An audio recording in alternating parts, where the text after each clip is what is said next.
Vegetables and pulses are rich in vitamins, and their regular consumption give considerable benefits to our organism.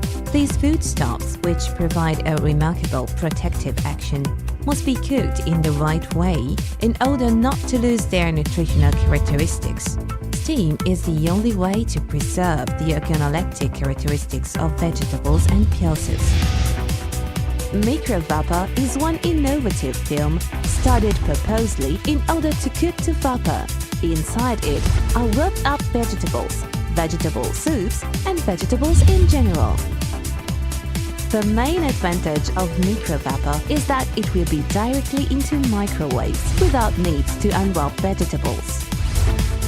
Once begun the cooking process, the water will start boiling, turning into vapor and increasing the pressure, making the warp swelling and beginning to cook the vegetables.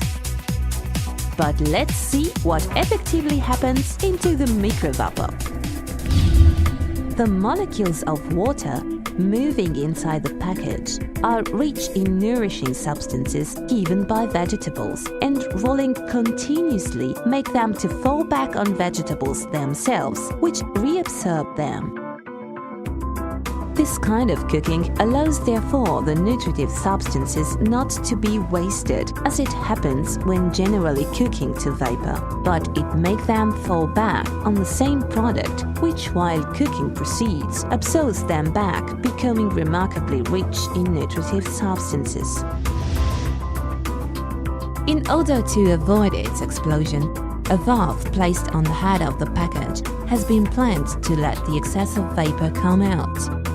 Side grips have been studied intentionally not to absorb warmth and to maintain room temperature.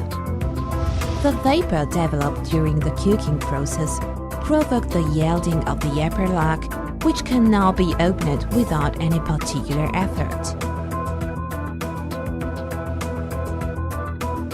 At the end of the cooking process, Microvapor can be easily took out of the microwave.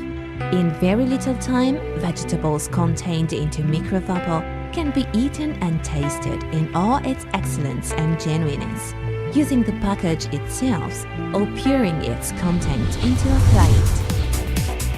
Microvapor is available in different sizes, and it can be used employing the traditional manufacturing systems used in factory.